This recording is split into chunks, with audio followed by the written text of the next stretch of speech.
only a week to go till the Adelaide Steampunk Festival, so I thought this time I would go back and use a pattern instead of make my own. I don't have time to twirl. I've been recommended this pattern online, so I purchased it and printed it out. I haven't done a lot of purchasing the onlines via PDF before, so this is a new experience. I really did like the crossover pattern, and this is what I'll be using this time around for this vest. So you can get that from Black Snail Patterns. Get the patterns you print out, larger than this obviously, and then put together. Unfortunately, the only instructions I got was how to print out and make up the pattern. I got some other instructions, but they were in German, so I'm just going to have to wing it with what I know about making vests. So here we go.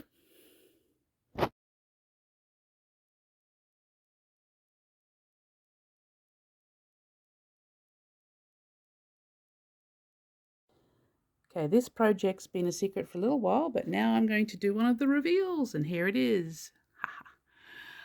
The Adelaide Steampunk Festival's theme this year is time travel, and so I just had to do that steampunk 7th Doctor that I've been talking about for ages and ages and ages.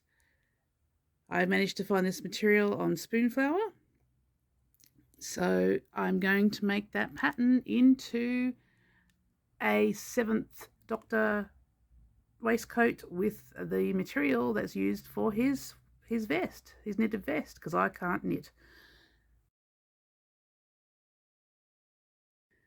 I ideally wanted some buttons that were red question marks or had red question marks on them, or maybe the aqua, but I couldn't find any. And I went online, had a search, couldn't find any. All I could find with a question mark on them were these. I'm not sure whether I'm going to use them, whether they'll work. They're wood, so both sides like that. I have no idea how well they'll wash, but I bought enough. I bought enough for the double-breasted. We shall see how they work, what they look like. I could end up just using plain buttons, I'm not sure, but I did want to have some sort of question mark buttons.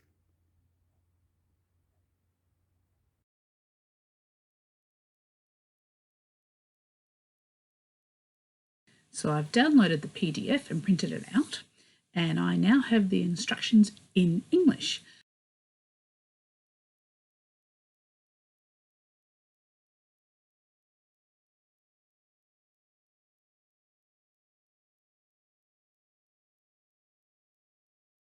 First thing to do is check the sizing so you can get each section correct and get an easier fit. So the next thing was to lay out all the pieces, and I trace them off. I don't cut up the pieces as such. I prefer to trace them off so I can actually individually change each part to the different sizing, and I don't damage the pattern for further uses.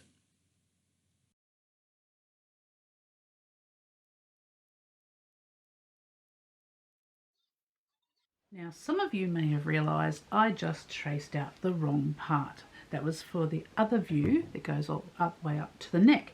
So now I'm going to do the view that I want, which actually has the lapel and the double-breasted.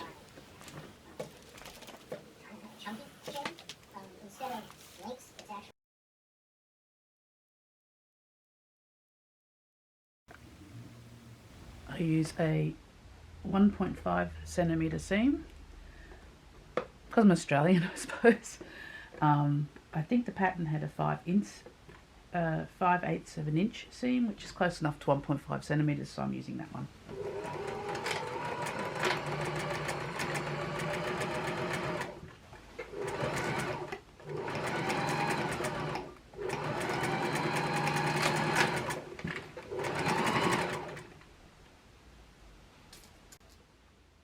I always make up a calico toile first. No matter how much you try to get the pattern pieces to fit, the material just fits differently.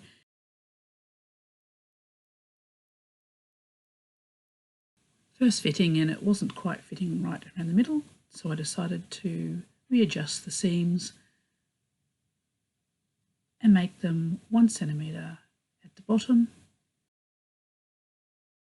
which means dreaded unpicking, which I really hate, but it's better to get the whole pattern fitting properly than to find out that it doesn't fit after you've cut into your expensive or hard to get material. Because it's a TOILE and calico, I just use a pen, whatever I've got to hand, to redraw the seams.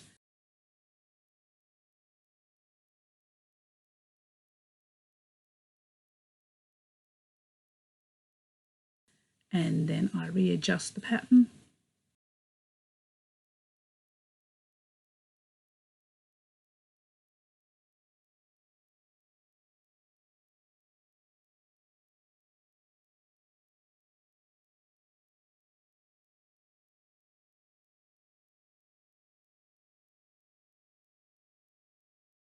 Double check the fitting because I'm a bit paranoid when it comes to material I can't replace.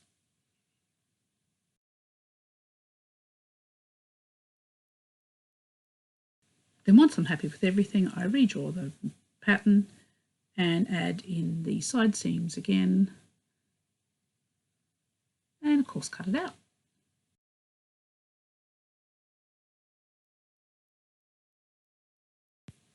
And now I'm ready to tackle the actual material, after a cup of tea of course.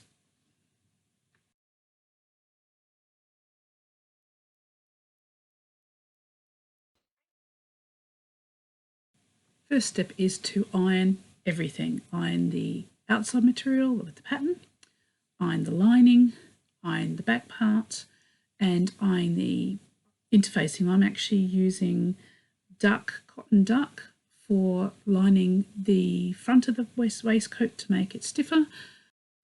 I tend to use cotton, linen and fabrics that breathe. I overheat very quickly. So I've pre-washed everything, of course, before I iron it, because I like just chucking things into the washing machine. The least favourite part of doing this whole process is for me pinning out the patterns. I always shred my nails, so I must admit I tend to pin everything at the beginning, all the pattern pieces, until I run out of pins, and then I cut everything out and then I go from there. The problem with working with a one-way pattern, particularly when it's like this where it's all very linear, it took me probably half an hour to check and double check that all of the question marks and zigzags were in line, so when it's finished it will actually be straight at the front.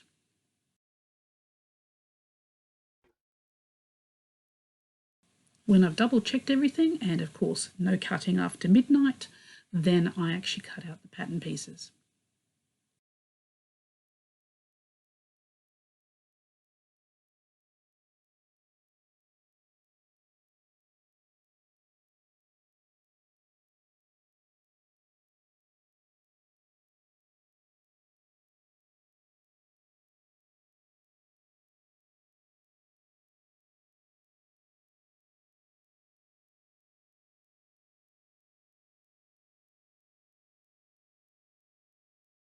As this was for the Adelaide Steampunk Festival, in South Australia we are currently under certain regulations with regards to wearing masks as mandatory inside at events because of COVID, so of course I had to make a matching mask. I have made a separate video on making the mask and I will put a link to that here.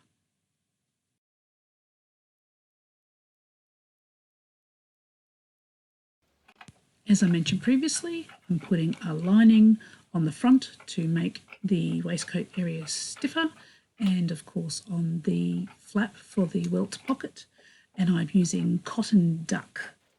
Don't forget to consult the pattern layout information, although with this pattern I had to fudge it a bit.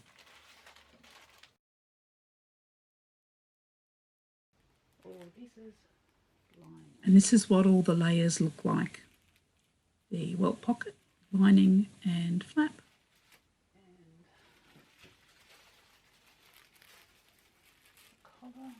The collar lining, which was visible as a different colour, and the lining at the waist, and the internal lining.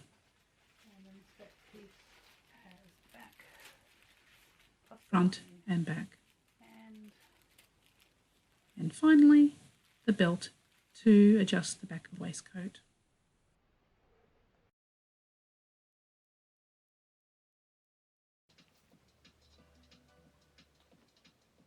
Next I pinned all the darts from the waist and from the side.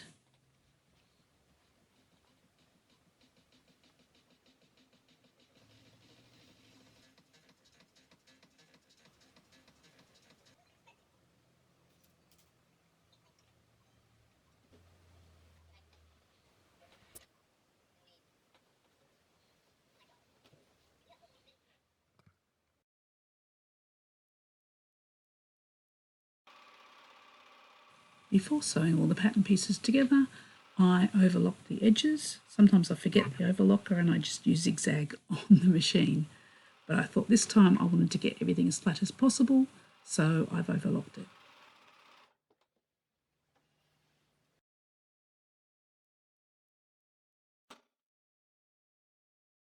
Starting with the back seam.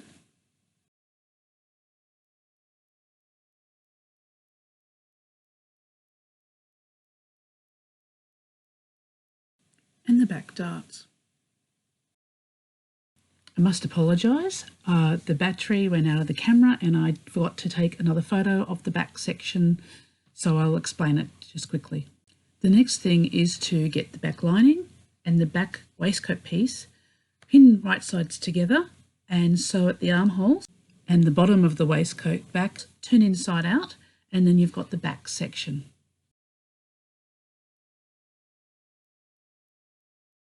Time for the welt pocket, and this one makes me nervous. I haven't done one for a very long time. I highly recommend that you go and check out some tutorials online. Possibly the most important thing is first of all mark out your welt and then follow those instructions. I always double check my measurements on the way through because I'm just paranoid about welt pockets.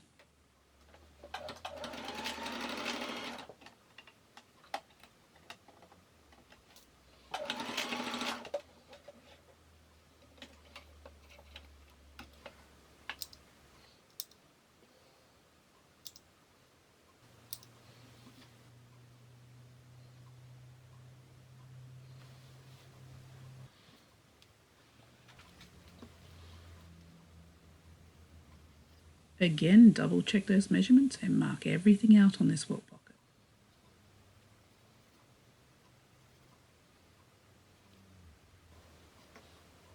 Carefully trim the edges and don't cut over the stitches. Turn the flap inside out and time to press them again before we go ahead.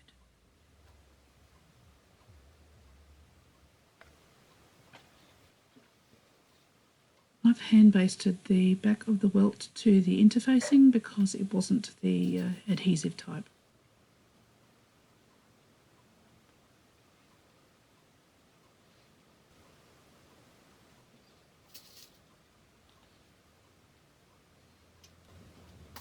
And once again, double check all the measurements, triple check all the measurements, mark everything out. And finally, sew on that welt flap.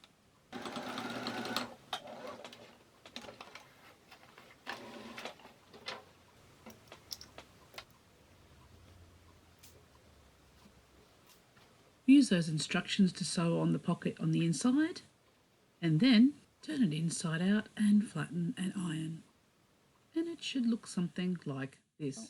It's not perfect. I worked out I caught a bit of the seam of the welt bit there. I'm just going to have to cover it up, iron it down and hope it's okay. Now I've had a bit of a break. You can see this is the back of it.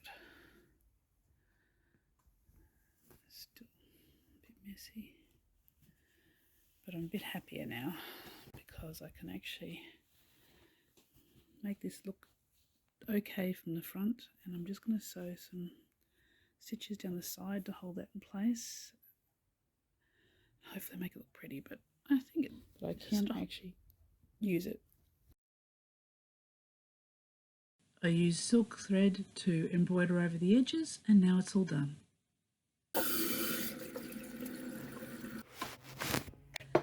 And after all that, I need a cup of tea in a really, big cup.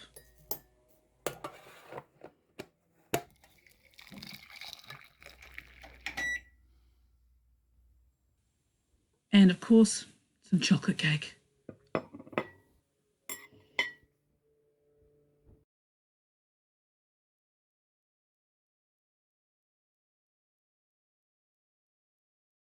Now it's time to add the collar. I started by overlocking all the edges of all the pattern pieces that I had.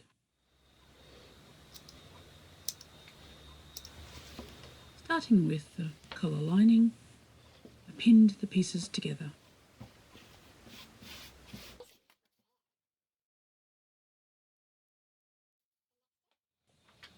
And sewed them.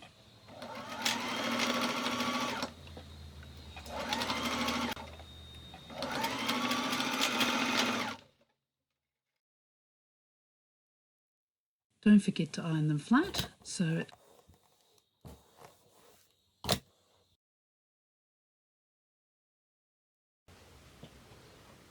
do the same with the main front waistcoat pieces and sewed them.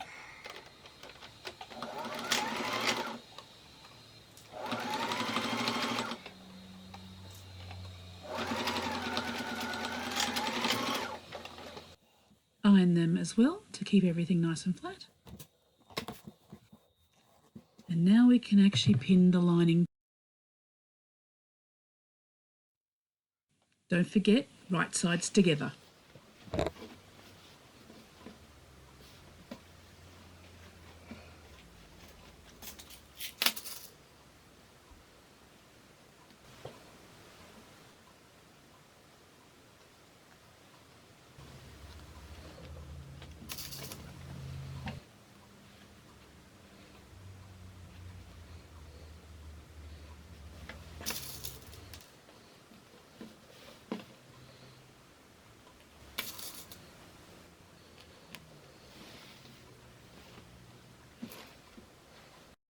Pin the waist lining to the bottom section of the collar lining and to the bottom of the waistcoat, right sides together of course, and sew.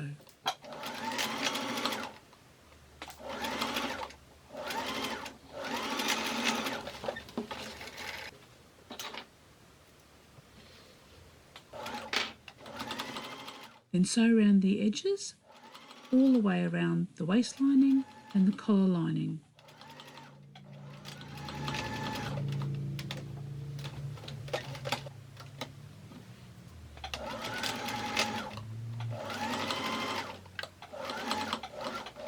Cut alternating notches along the seam so it can be ironed flat and turned over. Iron it flat, turn it out the right way,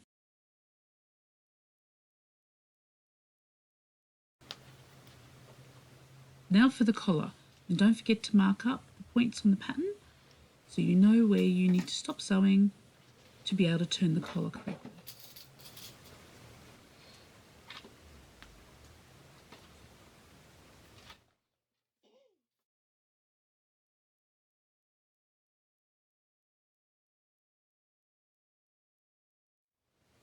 Make sure everything's very flat. And pin both shoulder seams first between the notches you marked earlier. And sew the shoulder seams together. Next we'll sew the collar along the back of the neck. This can be a little bit tricky.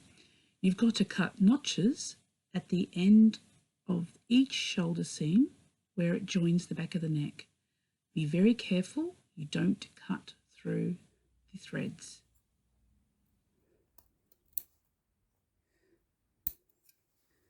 And then connect this through. Then pin the collar section at the top of the back piece of the waistcoat to the collar section of the lining between the notches you've just clipped. And don't forget, right sides together. And sew very carefully between those notches. Try not to go over the other seam or it will catch and it won't lie flat.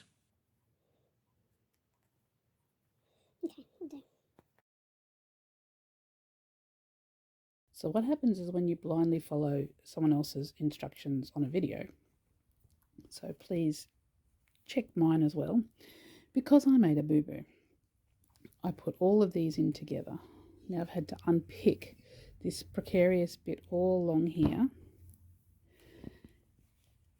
And I've already clipped it, so I'm freaking out a little bit here so that I can actually sew this in later and cover all the seams, which were crap. So don't do what I do. Make sure you have this bit down before you sew on the collar. I'll show you later. Then when you turn it right way around, it should look like this.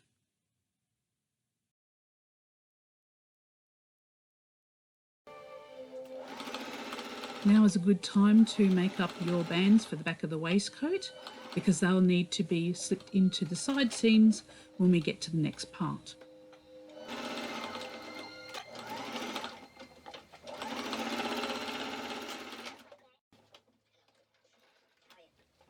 Place the right sides of the front and back sections of the waistcoat together and pin. And sew both sides together.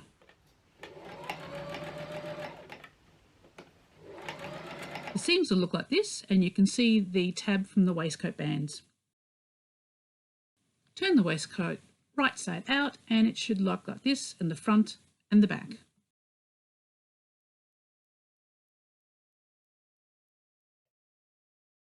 Pin the lining evenly around on the side seams and along the lining edges of the collar and the waistband. Sew the lining along the shoulder edges, along the side seams and along the waistband section with the lining. I prefer to do it by hand. I suppose you could do it by machine, but I suppose going back to my historical reenactment days, that the hand sewing is flatter and neater. And don't forget to sew around the collar as well.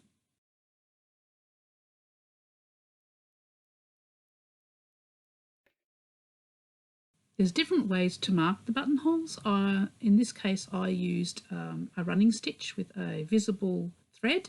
You can also use the carbon paper or chalk, whatever suits you best. Sew your buttonholes by hand or machine, whichever you prefer. I use machine. Then sew on your chosen buttons.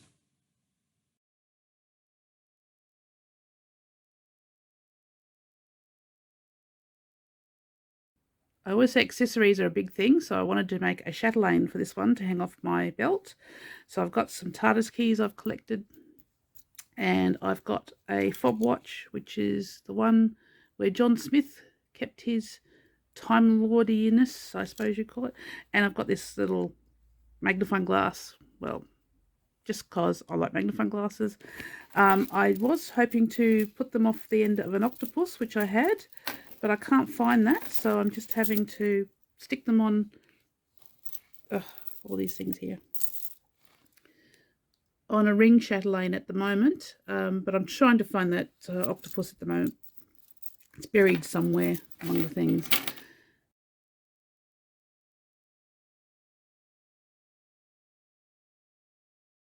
The Seventh Doctor wears a Panama hat. I thought a straw hat was more in keeping with the feel, so I made a hat band with the question mark material that I used on the vest, and I made a matching mask. I made the mask based on the Victorian government website, and if you want to know how to make that, you can watch the video on making the mask.